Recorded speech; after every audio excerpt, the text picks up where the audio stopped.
Okay, welcome to Bitcoin Hard Talk, episode 74, part 3, this week in geopolitics. We covered what is happening in the Middle East with many of the Bitcoin trends.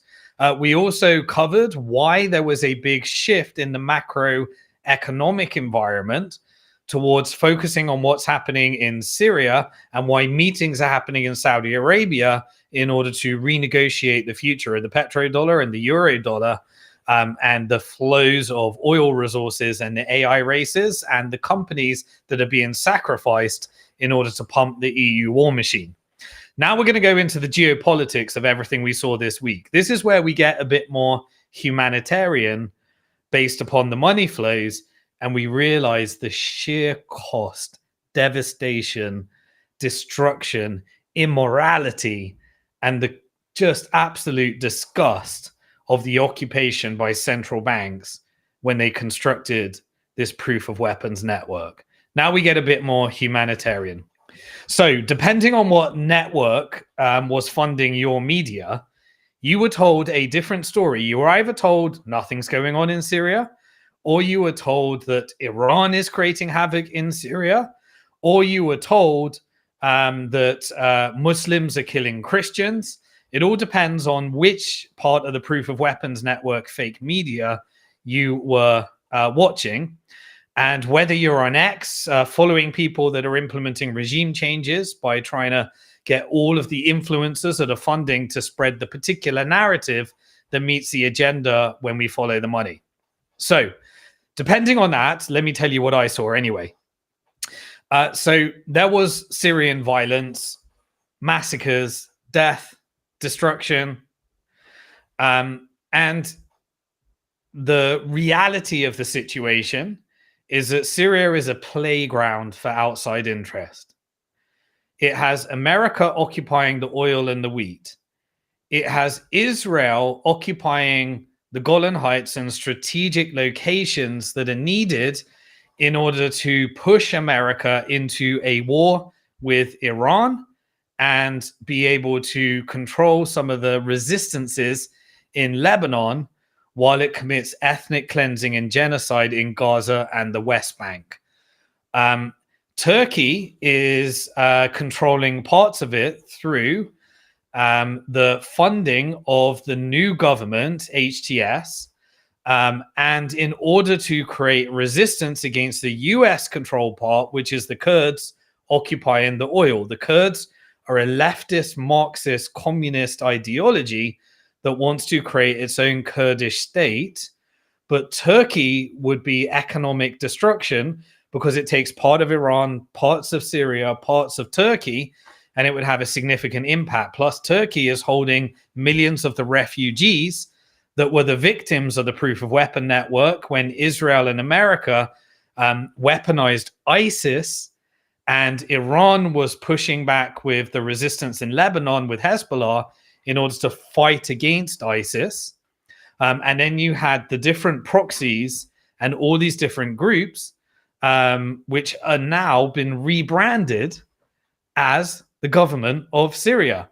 And I'm not saying that the genuine people that were part of these rebel groups are actually trying to fight against the oppression of the Assad regime that had definitely MI6 chemical weapons installed into the regime and repackaged in order to take down Assad.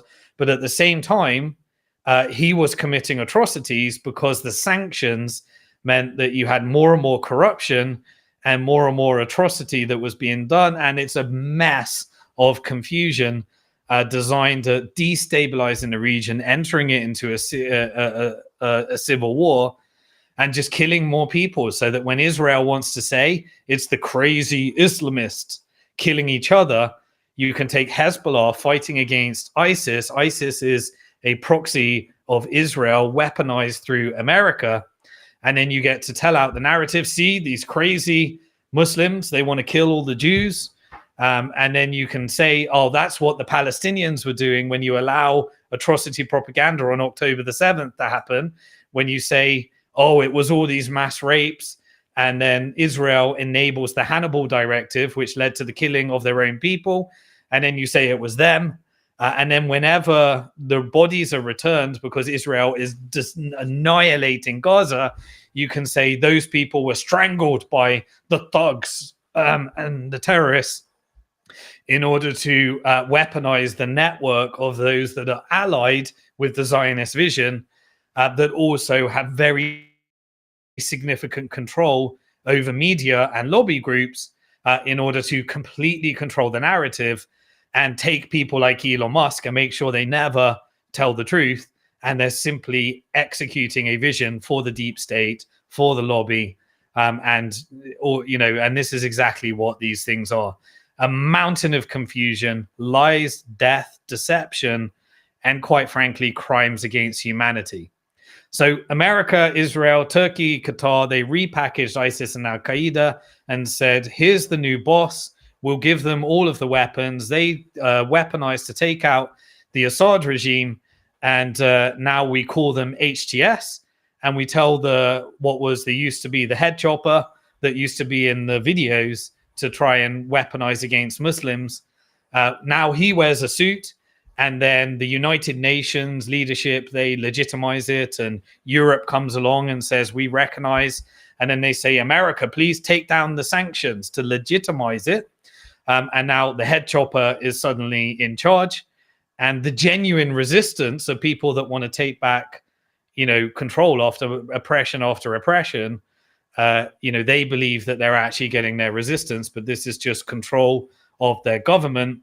And then you get the real, regimes happening where once they're in power, they do the old techniques and they just commit absolute atrocities and crimes against humanity.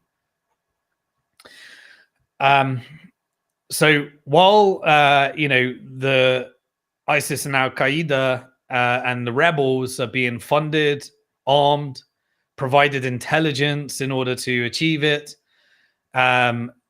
they overthrow the Assad regime. Then you create the carnage of Russia has its strategic interest in Tartus. Then you have Iran that has its ability to get weapons to Hezbollah that were fighting ISIS, and were then making sure that Israel doesn't do October the 7th and take out Gaza and take out the West Bank and cause an uprising. You get to dismantle that. And that's exactly what we're seeing. So that creates absolute carnage. And now Syria is just an absolute battleground again, for all the different foreign interests, because it just happens to be its location, its neighbors with Israel, its ability to have strategic ports into the Mediterranean, and it overlooks strategic elements of Lebanon and Iran that Israel wants to occupy. And it has oil and wheat so that Israel can get American troops there, so it can use false flag operations to justify its goal of getting America into another forever war as well, based upon the narratives. So this week, anyway, tragically, it completely exposed what happens when you leave these people in charge. Basically, there was death. Over 1,000 civilians. If you watch the same videos that I was watching, disgusting. And then the media just says, oh, those are the people that we want them to be. And those are the people that we want them to be. And you get to use it all for narrative. It's like death porn in order to perpetuate media and propaganda inflicted by intelligence agencies in order to weaponize religion, to create all of this divide and conquer. As a result of all of these psyops that are being played. So one of the narratives was that the Muslims are killing the Christians. And they said, yeah, they're just massacring the Christians. Narrative is, look, none of this is about religion, just so you know. So if you see the influencers that either they bought into the narrative like Tucker Carlson, or they are controlled opposition to push out the network, because you see the large influencers on X that suddenly say the Christians are being massacred by the Muslims. The Zionists love that because that's a narrative that they want. They get the power structure that they want in order to expand and take over more territory. And then you get to use the Tucker Carlson network, the influencer network, the Jordan Peterson network, the Andrew Tate network, where you get both sides of the Christian Muslim atrocity propaganda, and you get to do that to confuse everybody about what's actually really happening, because no one understands it as well. And it's all foreign governments, and it's all external control. Okay, so as I see it, Hezbollah were the real resistance against ISIS. And that was then weaponized because Iran was funding Hezbollah, which was a resistance against Israel in Lebanon. They moved from Lebanon over to Syria to fight ISIS because ISIS is Israel and America weaponized. And so they're fighting each other, but Iran was funding Hezbollah.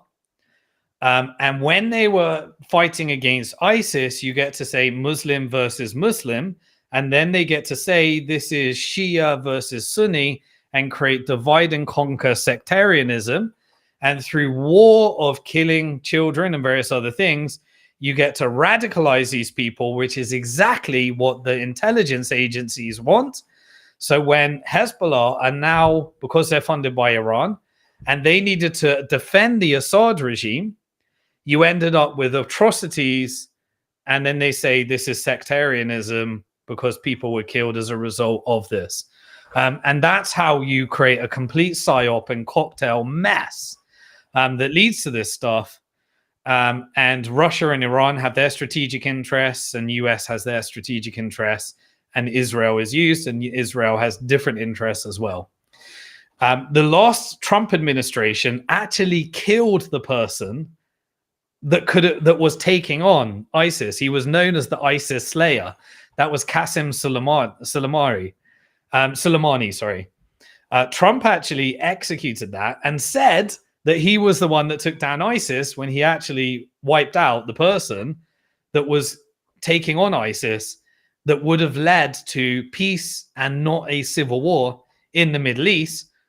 But Trump was delivered through intelligence from Mossad in order to take that out as well. And he talks about it very proud at the moment.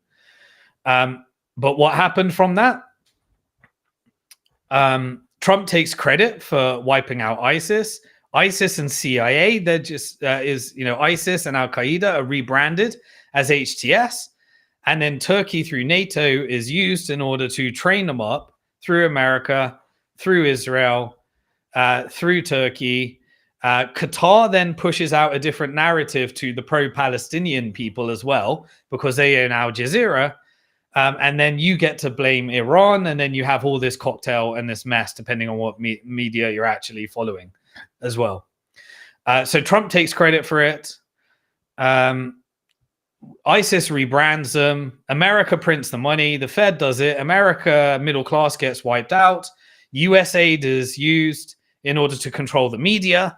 And then the media pays all of the Congress people. The Congress people perpetuate the narrative. You have regime change across the Western people with like Keir Starmer and various other things. And they push out that it is the Jewish people or the Muslim people. And they're sat back saying, what the hell is going on? And really, it's just a deep state working for the military-industrial complex to push profits of the proof of weapons network in order to push that. Now, remember, we got the dismantling of the petrodollar by exposing the USAID and National Endowment of Democracy through Doge. And it revealed that there was 697 million in 2024 that was used in order to fund training camps of ISIS, Taliban, and Al Qaeda. So look, we know that. It was all released on WikiLeaks anyway. I've covered it multiple times. It's the reason why I'm shadow banned, because I help people understand that. But who was actually getting massacred for real? Well, it was actually the Alawite civilians and many other ethnic minorities, in order to ensure that none of those civilians are basically just being weaponized to create atrocity propaganda, so that there is no power within Syria, because now Israel occupies a massive chunk of it. and it wants to make sure that no one rises up. And that's why it wiped out all of the military to ensure that their installed government doesn't have any type of power. And then they can create the sectarian divides and all the different divides, and they're willing to kill people to make it happen. This is what props up the fiat currency proof of weapons network. And you're seeing it more now than ever.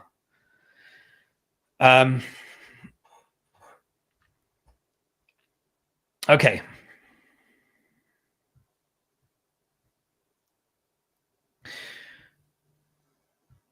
So I covered the massive propaganda attempts that were put out there to divert attention and confuse people. The Western media was reported that it's the Christians being massacred by the Islamists. Qatar, who does very good in actually through Al Jazeera covering the Gazan genocide, but because it backs the overthrow of the Assad regime, it was making it out like this is all Iran-backed militia. And so Al Jazeera was completely changing the story. And they basically called the killers ex-Assad loyalists. And that's to play to, that segment of people that need to hear that message. And then they're reported as they are Iran proxies that created this. Iran probably wants to return some of its power, so there's an element of truth to it. But the media just basically says, let's take all of these videos, all of these massacres, and let's just say that was you, and we can push out the narrative as well. Again, the government was sponsored to take out the Assad regime by the US, the UK, Israel, Qatar, Turkey, and it was regime change. And the government was led by Gilani, and Gilani is ex-ISIS and Al-Qaeda, used to chop off heads, now wears a suit. He's been selected by Mossad, MI6, and the CIA, and his job was to execute a regime change. And then once you have this type of person, you can push out the doom porn and the atrocity propaganda in order to weaken the religion, and then it can be used for the interest groups that those that are funding and paying the bills are doing. Just to help you understand, HTS, which is the current Syrian government that is signing joint deals to partner with the Kurds, which is the US proxies. They used to have a 10 million reward on them. Turkey considers them terrorists. America considers them terrorists. You rebrand them, put suits on them. But Turkey is basically in bed with the ex-ISIS Al-Qaeda proxies, which is the leadership right now. And they are now aligned with Israel because they're allowing Israel to occupy more and more territory. You have the Druze militia, which are essentially backed by Israel as well. That's a different set there. The Kurds are backed by the US. There is a Port Tartus, which is backed by Russia. They have their own security there. Rather than doing it by proxy, they actually have Russians on the ground there. And Iran is essentially feeling a little bit of betrayed because it lost power in this whole thing. And it felt like Turkey did it. So the relationship between Iran and Turkey is a geopolitical playground at the moment. As the end result is that Israel gains power, and they're kind of semi-aligned with Turkey at the same time as saying that it will declare war with Israel because its population are pro-Palestinian, and they have their NATO membership, and you have this cocktail of mess as well that can only be solved through diplomacy. But Israel need to make sure that war perpetuates forever so that no one coordinated group like the GCC can align with America, and then America can agree to stop defunding, and then the GCC can say, we need peace in the region, but Israel doesn't want that because it needs to get America into the war. And then America doesn't want that because it needs to focus on the AI race.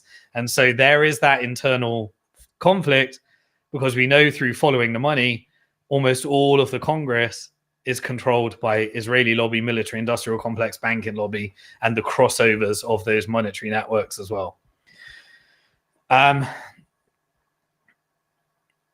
It seems like Russia may, and it's very confusing as well, but when following the money, it may have favored Israel in this particular situation, security over its Iran influence within Syria. But BRICS is stronger than ever because of the relationship with China as well. So, this kind of tells you that it's always nuanced. It's not quite as straightforward, especially when you're dealing with complexity. Turkey definitely was the one that overthrew the Assad regime. And it's basically caused all the tensions with Iran. Iran and Turkey have these tensions. Iran does not kind of seem ready to give up Syria at the moment. So maybe there are some militias there. And remember, Syria has $300 billion of debt, if you're following the money, to Iran. Iran is going through that extensive sanction regime, which is drawing Iran closer to BRICS and closer to China. And so US is protecting Israel power so that it can target Iraq, which is its neighbor, and Iran from its occupied territories, which Israel is occupying, and creating just economic turmoil as well within Syria, which is leading to death and destruction as usual, and the rape and massacring of the resources and the oil and the wheat, which is causing the current government to not be able to have any type of power unless it signs an agreement with the Kurds, which is how you get a puppet government installed in Syria that can then become Israel first as well. So Israel's goal is to prevent any one power rising, which is why you got to have death and destruction to keep the proof of weapons network going. And so you need massacres to give the atrocity propaganda, which is exactly what Israel did on October the 7th. If you haven't watched the blog Atrocity Inc., it's on my blog, where it goes through exactly how atrocity propaganda was used in order to weaponize and create the war based upon the events of October 7th. So for the first time, Turkey and Israel seem to be that they share a common interest and a border. So that kind of reshapes the sphere of influence, within Syria. And you have Iran weakened so that it can move into what Trump is doing, where he started to escalate the discussions with Iran. So we'll go through that and understand by following the money what the likely outcome is there. Turkey has been emboldened to become more of a regional power. That plays into North Africa and the rare earth minerals that are being used through its Rwandan and Ugandan security deals, Ethiopian security deals as well, to maintain getting those rare earth minerals out to the West, that is funding the militia groups like M23 in Congo, that is killing more and more people, to steal all of Congo's, the largest amount of rare earth minerals, and hand them over to Rwanda as a shell country for Western interest. And then you have, ISIS invasions in certain regions, so that then Trump can fire rockets and bomb in Somalia to pretend that it's fighting terrorism when it just takes more and more resources as well. Anyway, we've covered that in many, many different videos as well. So US is consolidating its occupation with the Kurds. Syria has been transformed into basically a patchwork of different zones of influence controlled by completely external powers. And depending on how the negotiations happens, you get all these massacres in between. And we have to all fall for it by paying influencers to push out propaganda and media. Okay. So that's the situation. It's a complete cocktail of mess within Syria. But what was the purpose of that? Well, there was an announcement this week that SDF, which represents the Syrian government, ex-ISIS, Al-Qaeda, they signed a strategic partnership with the Kurds. And that is an agreement which is American puppet government. That's the end result of that.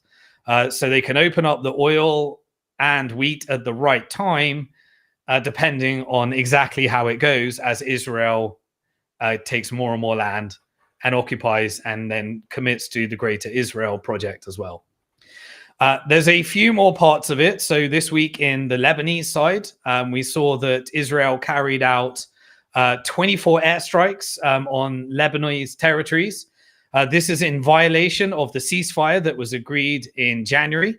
So we've now got approximately 227, I think it was last time I looked, recorded violations of the ceasefire agreement. But the US installed their proxy government, so the Western media doesn't cover any of this. And basically, this is due to Lebanon has a US proxy government at the same time as Israel committing those atrocities, killing more people. And so therefore, the Lebanese are not confronting the Israel. And the Ministry of Foreign Affairs filed a complaint with the United Nations Security Council. And of course, US gets to veto vote that unless Trump takes it out of United Nations. But it does the whole thing of utilizing United Nations. And whenever someone commits war crimes on their side, like Netanyahu, it just sanctions it and says, oh, it doesn't count. It only counts if you're using the veto vote to prevent a Palestinian self-determination. So there was a complaint detailed against Israel. It outlined all the violations that Israel is committing on Lebanese civilians. It continues to violate all of the ceasefire agreements. There is ongoing land and air attacks from Israel into Lebanon.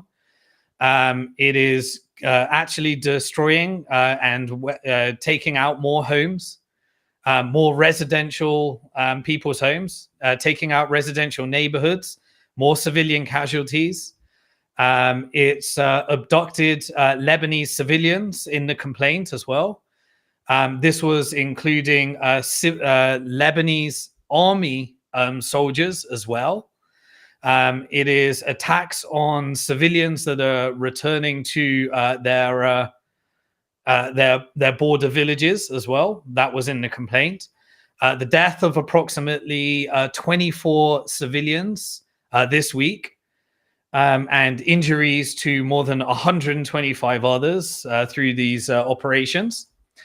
And now, at the moment, we are now 13 days, 13 days into Israel's starvation campaign, where Israel has basically just occupied the borders, stopped going into the phase 2 negotiations, ignored the peace agreements that are needed and were being negotiated, required America to come out and try and do it. And in the whole time, on the 1st of March, for Ramadan, the Palestinians and the Gazans are in 13 days into a starvation campaign where they are essentially weaponizing. No aid can come through. America's still making sure that Egypt is bribed in order to hold that border with Israel. No water can get through, so they're making sure that there's no clean water. No energy can get through. There's no food that is allowed to get through. No tents and shelter is allowed to get through. No mobile homes are allowed to get through. This was all in the peace agreement. And then they've wiped out electricity, so they don't have electricity to be able to communicate, to upload videos into Telegram. The French Proof of Weapons Network tried to take out Telegram as well to make sure that European Union was used so we don't get freedom of speech because those videos were getting out to X, and then Israel had to infiltrate Elon in order to make sure that we get freedom of speech but not freedom of reach. And freedom of reach is the paid agents with the millions of followers to perpetuate whatever narrative is in the interest as well. So just so you know, aid is completely under international law, under the, if you have an occupation, you have to provide this. This came from the laws that were set up during the Holocaust. And America is just completely wiping out, ignoring it, pretending it's not there, and just taking away the order. And then Trump is basically saying, we're going to sanction the court.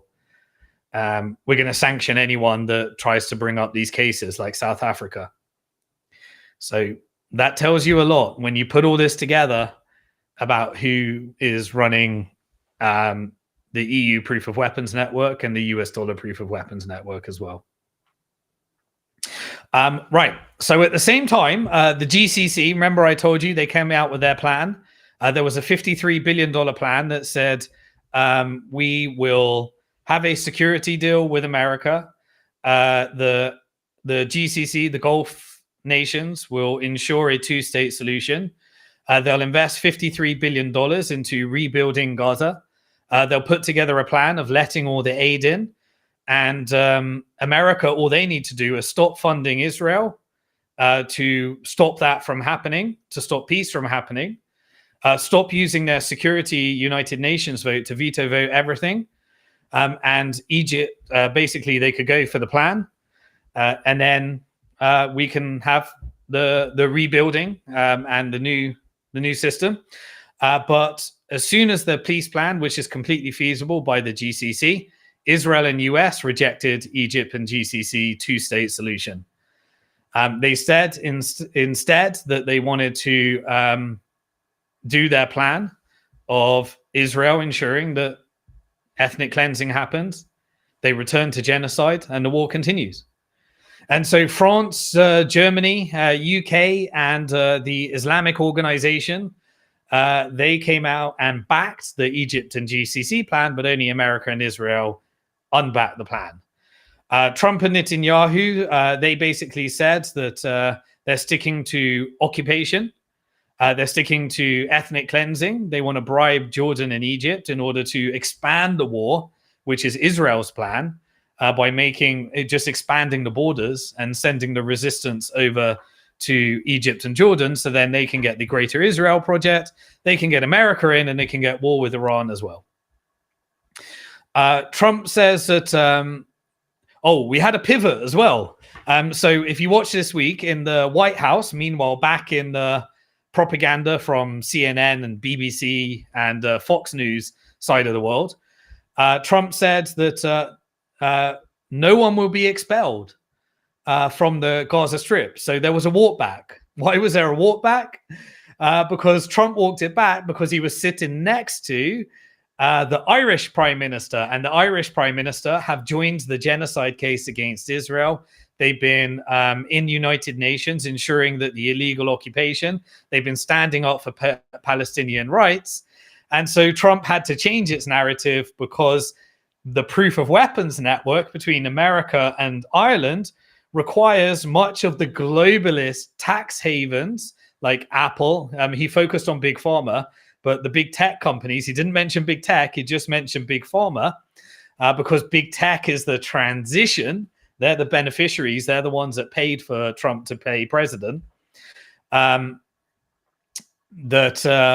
because of that, the Irish Prime Minister was there, and now he suddenly says, "Oh right, no, we're not going to be doing ethnic cleansing of Gaza. They will be staying where they are." So, I told you not to take that seriously. It was a waste of breath. I told you why. The environment just does not do it, because the reality is that the resistance is still there. We see it every weekend during the hostage swaps. And we even had US directly negotiating with Hamas. So this was all about Israel using propaganda to kill the Palestinians, as we've always said, because they're not achieving any of their goals. And so if US ever occupied, that would create the resistance. That's what Israel wants.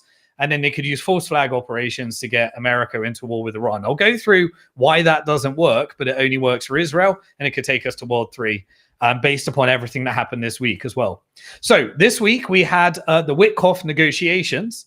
This is Steve Witkoff from the Trump administration, and he's now doing a 50-day ceasefire negotiation in exchange for half of the remaining hostages and a promise to do phase 2.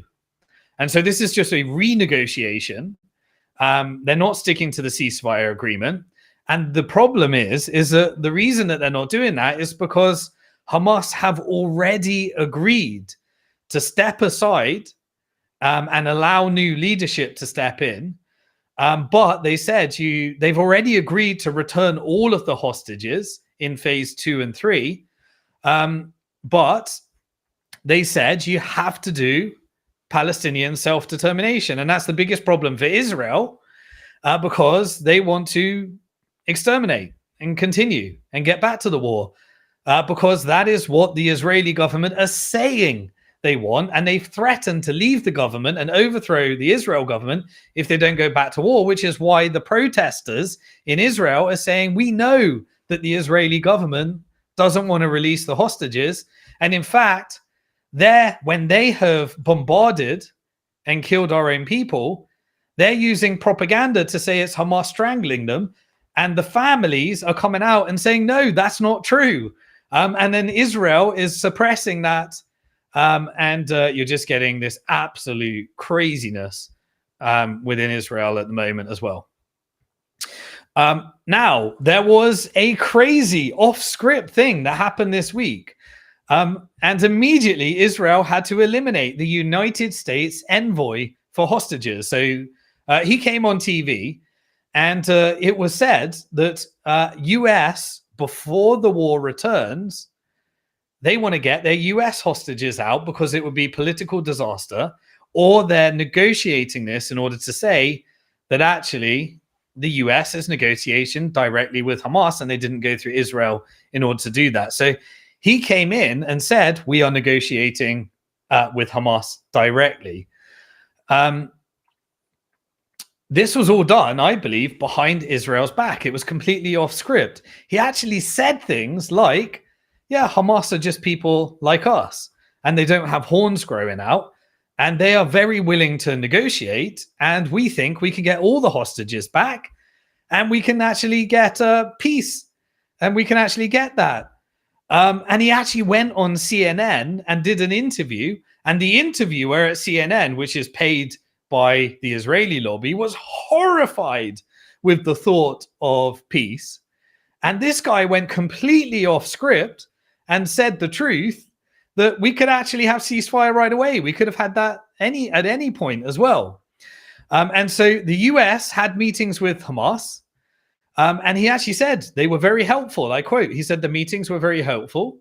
He said, I did not rule out additional meetings with Hamas in the future to negotiate with them. He also said, I believe that we can release all captives, and not just the American ones, by us just negotiating direct. He also said that a deal regarding a ceasefire in Gaza and the captives all being returned may be happening and could happen within the coming weeks. So he literally came out and said the truth off script. Israeli government freaked out, activated the proof of weapons network, fully used its media control to say, no more interviews. You can't talk about that. Israel was not happy at all. And basically, it was leaked that he was fired. And so the US hostage negotiator, just like whenever there was ever going to be peace, Israel just assassinated the leadership so that peace doesn't happen. They basically used their proof of weapons network and their Israeli lobby to fire people from the Trump administration. And so that was taken out. Today, we got news that Hamas has actually agreed to release 1 US hostages and the 3 bodies that they claim were killed by Israel through the bombardments as well. So that was actually announced today because this person went direct and immediately he gets fired. I'm not sure if the firing is true, but it was leaked. And so you can look into that as well. Now, the current situation where we stand right now, Hamas has agreed to step aside a new leadership. It is agreed to release all of the hostages in full. And the Israeli government doesn't want you to know that this is possible. So Trump is being used in order to say really, really bad things to push the Israeli narrative. Israeli protesters all know this, so they're coming out on TV, but it's not making its way to the West. and saying we don't believe our government wants to release the hostages and send them home. And the Israeli War Cabinet is going to be meeting tomorrow to react to this disaster that it was leaked that peace can totally be achieved. And so now they're going to give an answer to this, and that the fact that the US went out without Israel. And so we'll see what they say tomorrow, and we'll cover it next week in the geopolitical section. All this to say, peace is totally possible. And there's only one thing that needs to happen. US just needs to force Israel to accept the Egypt GCC deal and that plan, and everything can move forward. There's only one side that is blocking that right now and doesn't want a two-state solution and wants to get back to war, and that is the Israeli government.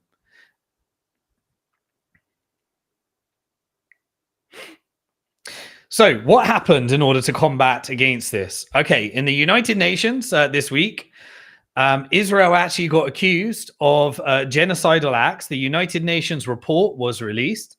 And the United Nations says that Israel has systemically targeted women's healthcare facilities in Gaza and has been using sexual violence as a war strategy during the conflict. So everything they said on October the 7th, Hamas were doing, every accusation is a confession. And now the United Nations has released the report. And predictably, what does Israel say? It says the United Nations report is anti-Semitic. Okay, so there's that whole thing. So we've got the ICC, the highest court, is anti-Semitic. We've got the ICJ that has the plausible genocide case, is anti-Semitic. Requesting an end to the illegal occupation is anti-Semitic. Every single country in the world that is voting and being veto voted by America for Palestinian self-determination is anti-Semitic. The United Nations report and evidence of everything happening is anti-Semitic. And what happens at the moment? Trump is basically grooming, and all of the pro-Zionist Congress of the Trump administration is grooming Americans as hard as they can around why they need to go to war with Iran for Israel. So we got massive amounts of narrative control around that. Trump suddenly announced during this that is now moving to maximum pressure campaign in order to get Iran oil exports to zero. And so the Proof of Weapon Network has created this network. BRICS has gone through for creating a network across China. The different corridors are being built across BRICS with India, China, Iran, and various other regions, and Russia. And now Trump is coming out and saying, right, we need the campaign to get all those oils to zero. It wants to economically destroy because even though Iran basically has a 25-year energy agreement with China, and it won't be affected by this. And Trump basically sent out a letter to Iran after pushing that narrative that he wants to enter into a negotiation of a nuclear deal.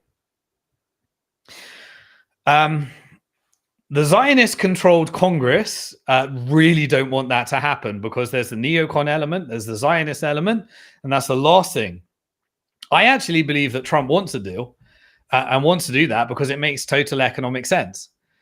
But he's got the Zionist element that doesn't want a deal and won't allow for a deal. And that's why Trump tore it up previously in his administration.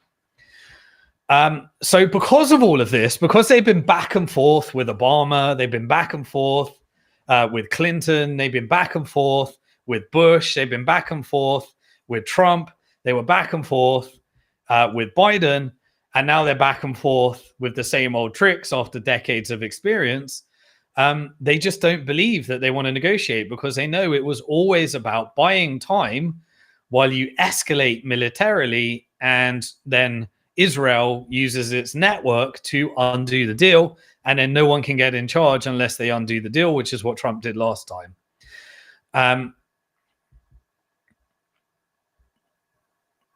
So That's why Trump tore up the deal for Israel last time. Iran will only allow for negotiations if sanctions are actually lifted.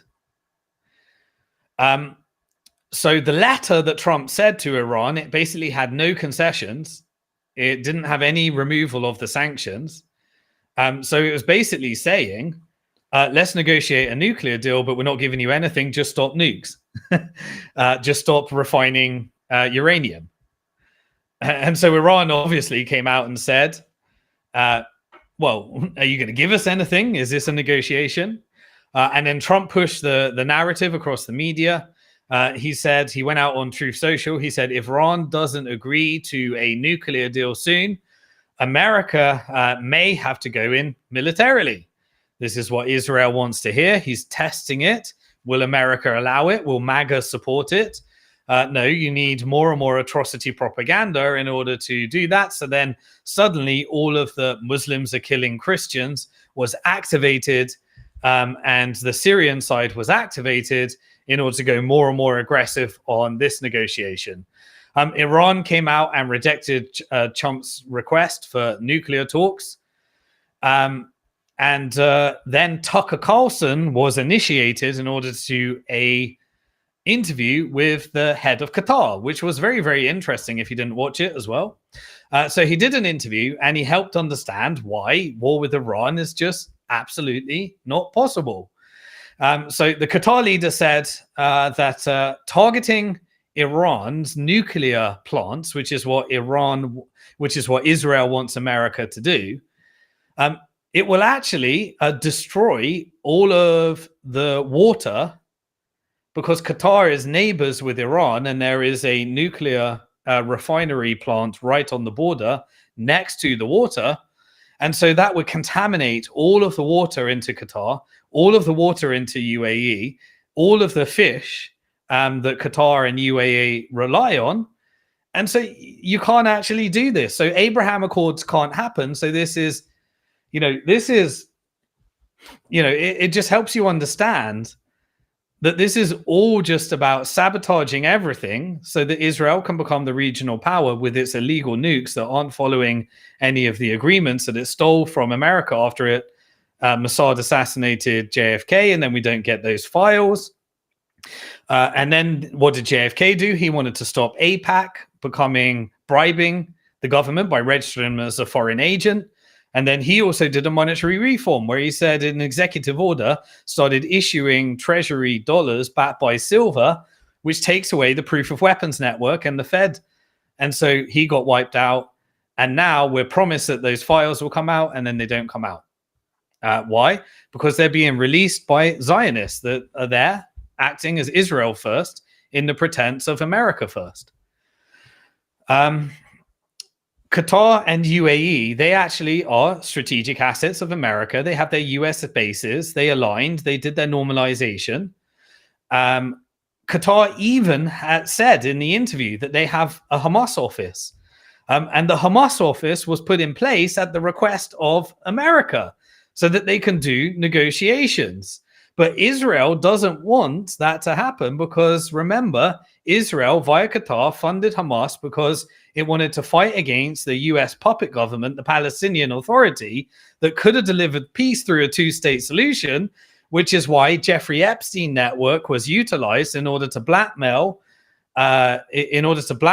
any leaders that could lead to peace and the Palestinian cause, and sabotage Oslo Accords, which is what Clinton was used for, and why they're not releasing the Epstein list or the JFK list or the 9/11 list that actually has money that came from Witkoff lent to US urban movers, that was actually a van that had the weapons in it, that was arrested by the FBI and after a month disappeared, and then went on Israeli media and said we were sent in order to film 9/11, and they were filming it and they were warning people. And Larry Silverstein, who took out the insurance before the towers came down, and then that bomb was used to take out the third where no plane went into it. And Larry Silverstein ended up getting $14 billion insurance check in the first ever deal, knowing that it was going to happen. And then Urban Movers had their Mossad agents to film it, and there was an infiltration with all the art students, and there was all of the intelligence that was being reported.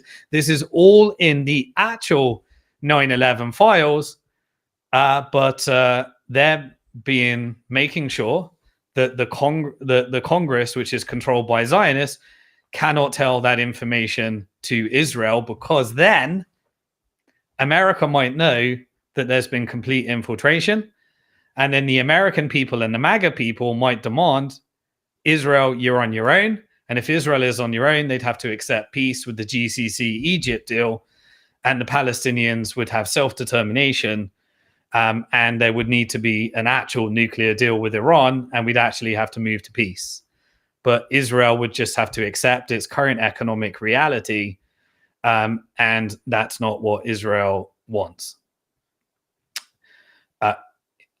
And that's why all these proxies exist, and all this violence and death and destruction exists, because it was the strategy that MI5 created, trained CIA on it after World War II, and then built out the Mossad proof of weapons network when the Rothschild network were taken because the Bank of England killed Britain, and the Bank of England needed World War One.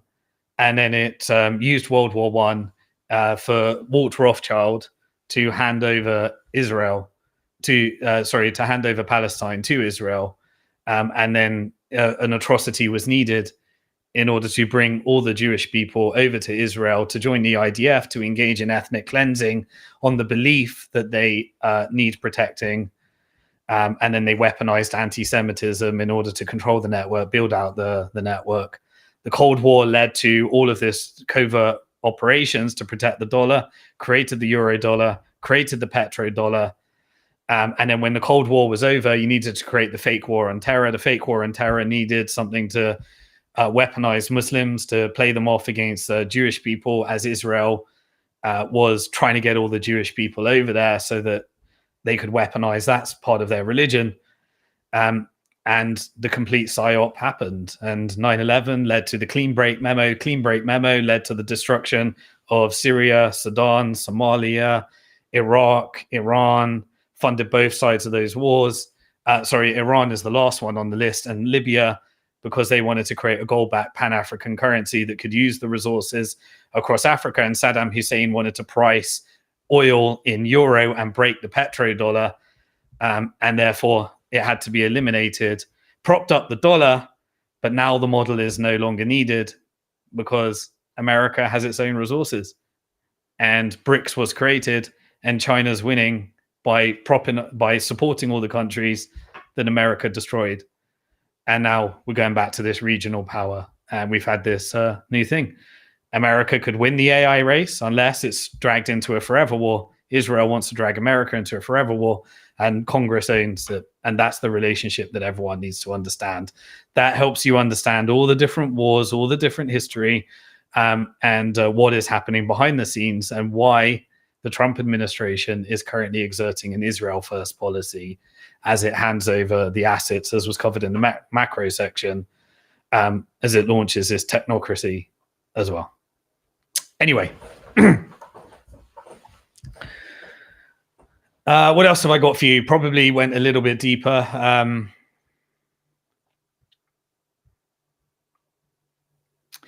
So just so you know, if America is persuaded to go to war with Iran, and then you wipe out Qatar and UAE by contaminating some of those nuclear refineries, that would create absolute carnage. It would wipe out the relationships of the region. Death, destruction, violence. America would be in a forever war, 1,000,000 times worse than Iraq.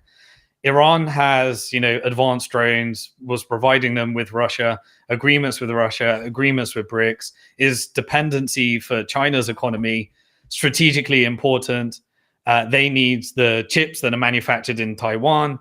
That would create the trillions of economic destruction just so that Israel could benefit using America as the pawn. And Iran already has, it can retaliate. If you want to get the false flag going, Israel can target Iran. Iran will retaliate by targeting the US bases in Iraq and Syria, which is why they're put there.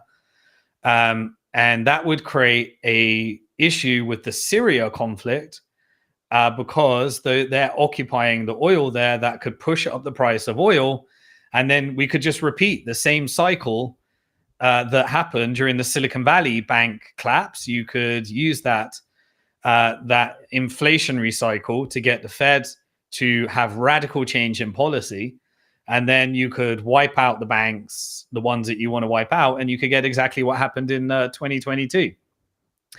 And it all comes down to, from my perspective, from my analysis, from following the money, can Trump stand up to his Zionist Congress? And can he stand up to the campaigners that paid for him to be installed in the first place, and his Israeli backers? And can he go America first, or will he be forced into Israel first? And you know what Israel first looks like. Okay.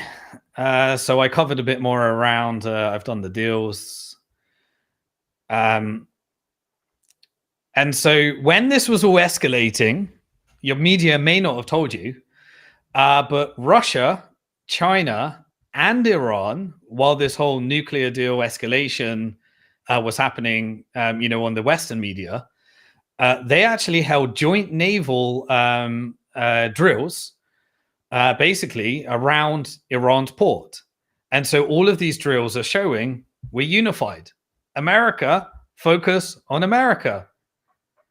Israel, focus on accepting the deal and let the Palestinian cause happen, and we can all enter into this multipolar world. This collaboration essentially reflects the countries. They all have shared interests right now, and they all need to counter any US influence over the region. And this is what needs to happen. And this is what needs to be negotiated. US needs to retreat. This is what Trump promises. But will MAGA get all excited, and will be Trump persuaded into doing these neocon, even though he's not a neocon, because he's being forced through Zionist influence in order to escalate war? Just so you know as well, India in BRICS has signed a 10-year deal with Iran to fund the building of Iran's largest shipping port, to make sure that those routes across the Belt and Road Initiative are all moving forward. You're being told that BRICS can't coordinate, that it's just a talking shop. Meanwhile, it's all being built up. And that's why, multipolar is the way forward. Basically, this will connect India to the new Russian shipping lanes as well. So those BRIC corridors are being built up. Russia has created a new shipping lane, which essentially allows it to the West to basically export with no West, no control over it as well. And if Israel persuades the US into another forever war in the region, my analysis said that's how you get back to the Biden World War III, when it was Genocide Joe and Holocaust Harris. And that's all we need to avoid at this stage as well. Just America needs to be America first. Win the AI race. And that's how I see it at the moment. Okay. I talked we got a bit more of the understanding the macro section and how it relates to the geopolitical section. I talked in the macro section about my belief that the US is basically handing over the war machine to EU, but it wants the money to go back into America so that Palantir can push forward with the AI arms race that it's beta testing in occupation and genocide as a service in Gaza, that then can be beta tested into the European Central Bank digital currency as the proof and work network escalates, and America can focus on technocratic stable coins and the AI race as well. kind of going into that narrative a bit of how I see the money flows. Russia basically came out, and after this handover, the Zelensky dramatic event that led to this recollaboration, Russia came out and accuses the UK of being a military, basically the primary aggravator in the Ukraine conflict. We know it was CIA, and we know it was a sacrifice of EU, and it was a proxy war to weaken Russia and weaken EU, which is why Nord Stream pipeline was blown up by CIA. But Russia's playing into that whole theatrics as well. Russia's foreign minister, Lavrov, he says it's very shameful that France and Germany were only buying, basically, they were only buying time to send more weapons to Ukraine. Well, the theatrics of the Trump administration looks like they're negotiating peace, which they are. And I said it's about 70% truth, but they're hiding the whole point that this was a NATO prop up of the dollar and weakening of euro anyway. They can't tell that side of the story. But he's pushing out that that Europe is not looking for peace. That ties into that narrative of pushing the Russian ruble industrial complex and the euro military industrial complex. Marco Rubio, he came out and said Ukraine demonstrated that their government is ready to take steps towards restoring a durable peace. And express that Ukraine now has a readiness to accept the US proposal and the rare earth deals, and enact an immediate 30-day ceasefire deal. Now, the ceasefire deal won't be done because it's basically not got what the original peace deal had, which is a border of any territory taken. Ukraine is going to have 800 billion. Europe is going to say, no, there's no concessions on borders. America wants to sell more weapons still, but they've got to get that the buffer zone. Russia will say, yeah, but we don't trust Europe and the CIA and MI6 to create lasting peace.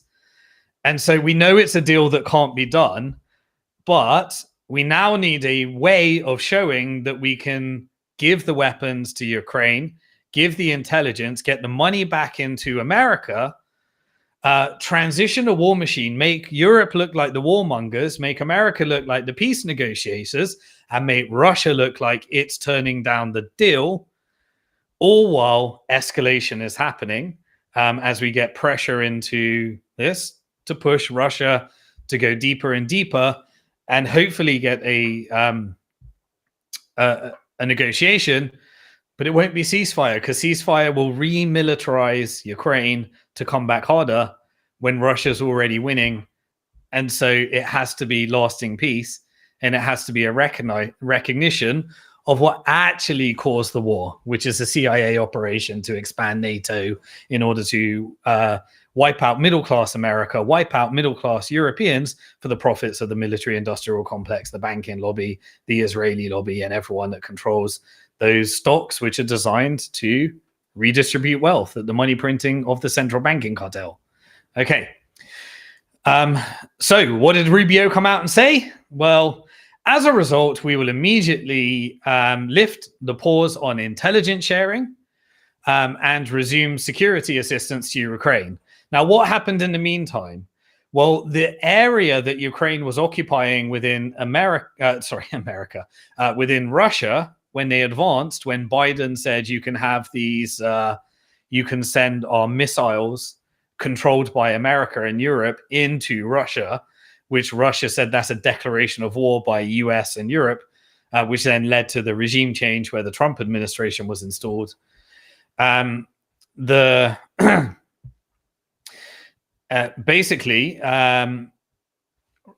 Ukraine advanced and started firing drones within Moscow.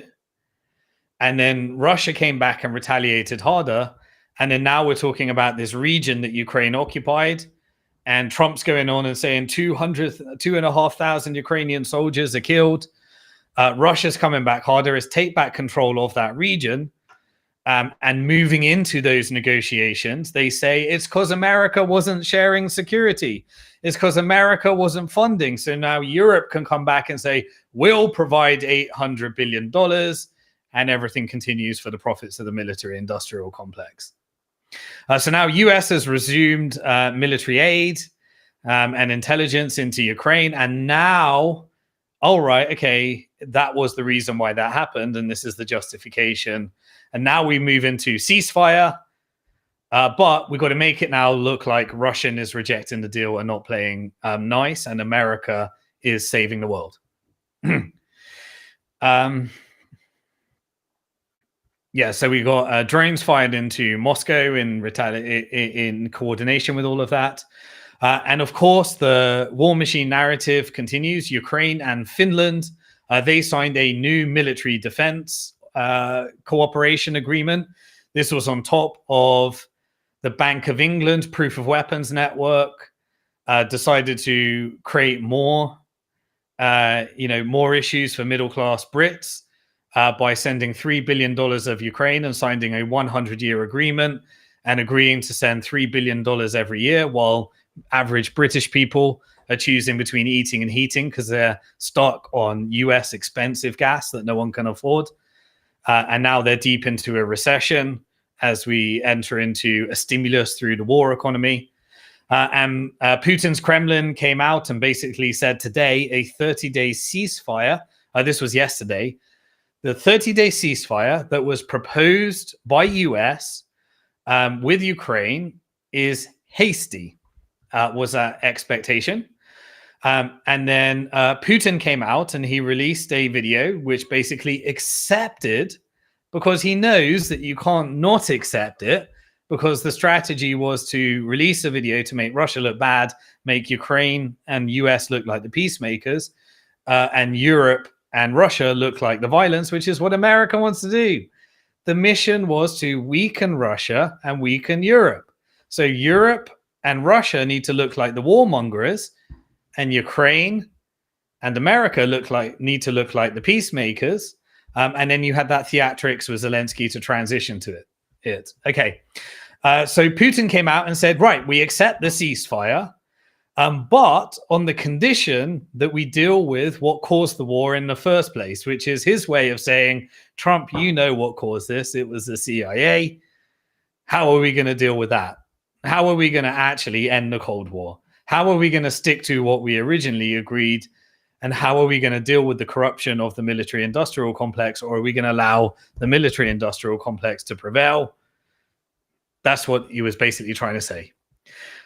So personally, I really doubt a ceasefire will happen, because that's where you just have Europe make more money, get more weapons across, and then Russia will take more land for BlackRock, for the rare earth deal, and for the International Monetary Fund debt-based slavery system that was the reason, and the financial weapons of mass destruction that the deep state were trying to get in the first place as well. So I think Russia continues, and hopefully we can get to a ceasefire. But we know, based upon my economic analysis, what we need for real ceasefire is Europe needs to stop being a bitch for America. It needs to stop calling Putin Hitler. It needs to take back the cheap gas. And then it needs to use its own rare earth minerals through partnerships with Greenland, through Denmark, and build its AI across the UK, and build across its different European regions data centers, and work with BRICS and Russia to get its cheap gas, build its defense, and work with America rather than sacrificing Europeans for America, while America is sacrificing middle-class America for its transition from the war machine that required foreign occupation to the local domestic AI technocracy. Okay. So what are we going to get this week? Basically, Trump, his envoy, Steve Witkoff as well, he visited Moscow. He's going to be visiting Moscow for a meeting with Putin direct as well. Trump said that the meeting went well, that happened today in Saudi Arabia. So this is all today. This is all hot off the press that we're getting. And so we're now waiting for what the outcome is of these negotiations in Saudi Arabia, and the outlook of that as well. So finally, we'll just cover a few more on the China side, and then we'll wrap up for this week. On the China side, China basically it carried out some big naval exercises to show its strength, and this was near Australia for the very first time. So NATO, if it's expanding through Europe, it is also expanding to Asia, and it is also, I believe, the plan behind the Israeli lobby.